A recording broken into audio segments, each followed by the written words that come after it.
G'day, this is my disaster movie. You don't normally see my disasters because I've got a number of parts to make. I set it up, I get it running, and then I make the video. No opportunity with this, just making two parts, one male thread, one female thread. This is the part we've been asked to reproduce. As you can see, it's in pristine condition. That dint there that you can see highlighted stops the thread going all the way in. So we've got to make a male thread to go in there. We've actually got to make parts with that female thread.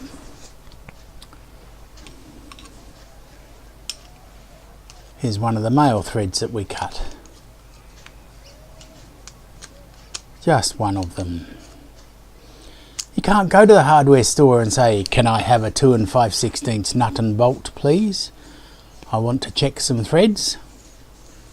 So when you've got a female thread like this to cut, you have to make your own male gauge thread to use so that you can get the size right. So that's what this video is about, making a male and female version of a 2 5/16 thread. So here we go.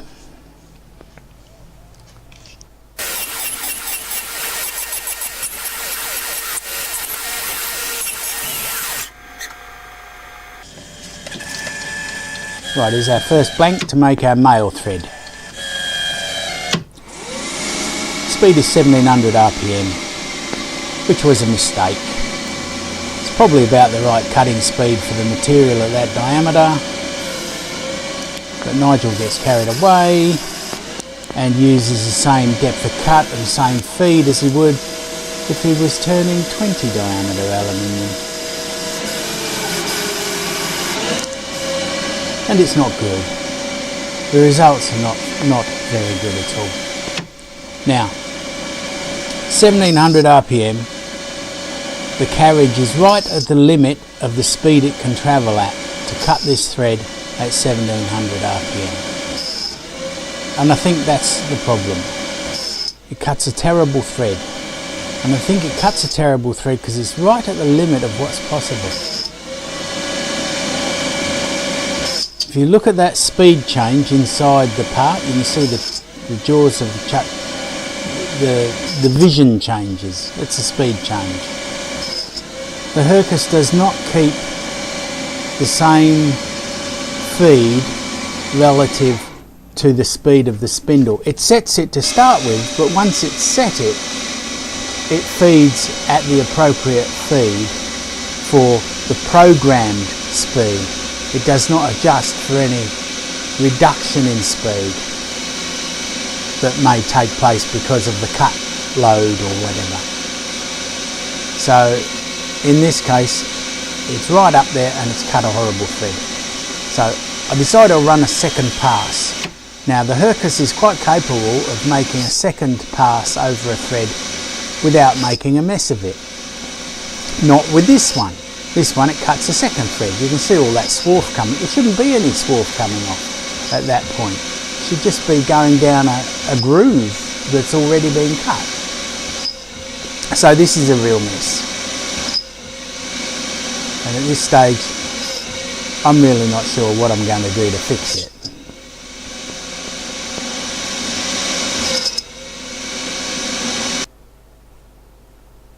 As you can see, it is indeed a mess.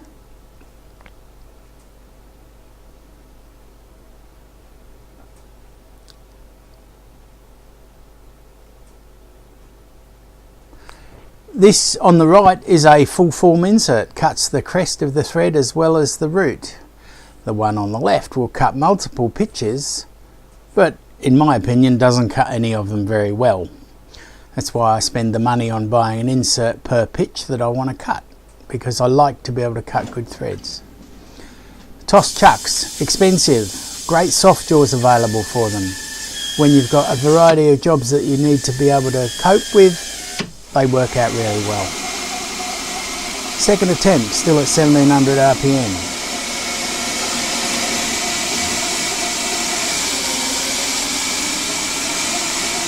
I don't know why I didn't change this.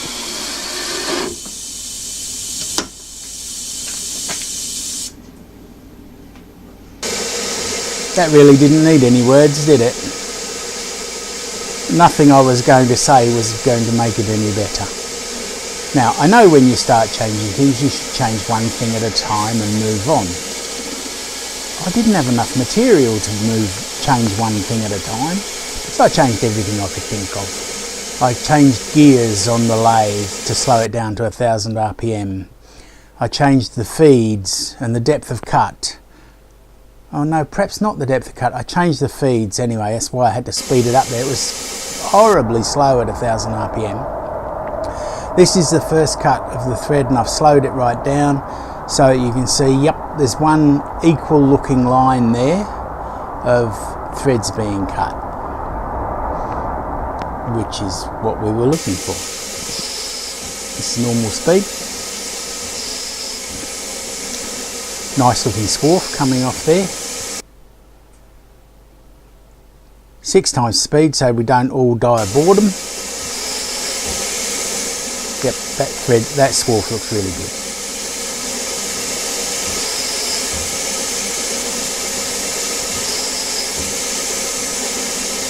I think I increased the number of passes as well to cut this thread. I just did everything I could to try and make sure I got a good thread. I was running out of material to make parts with.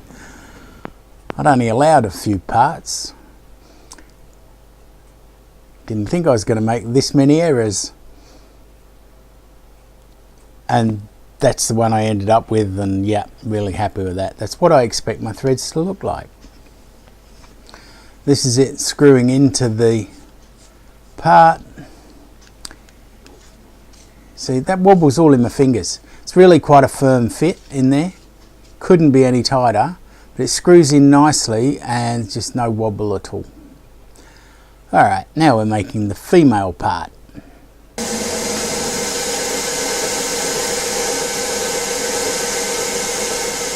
as you can see, we go from one disaster to another. That's not machining grade. How that got into my shed without being marked, I do not know. Should be sacked, whoever it was that let that in. Hopeless. This is machining grade. This is why I use machining grade, because it works. People wonder why I go on about using the right parting tool, the right material to make the thing from, and full form thread cutting inserts. It's because it works. Unless it needs welding or anodizing, this is what I use. Machines readily and looks great.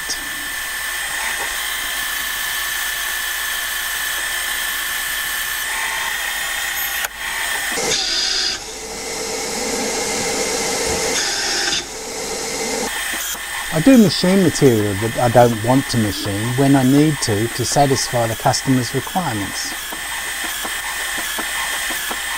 But as long as I meet his needs, I'll use the easiest material to work with that I can possibly find.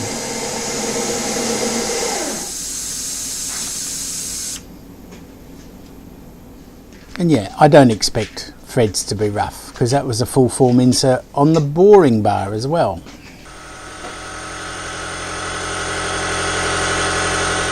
Told you it was a disaster movie. Watch this. Look at that. Not acceptable, I'm afraid. So I had to do it again. Had to go buy some more material, prepare the stock blanks again, but I ended up with this. Virtually no movement there at all. Not quite as firm as the other one, but still, for that pitch of thread in that diameter, that really is quite good. Alright, so that's my disaster movie. That's the female thread we ended up with.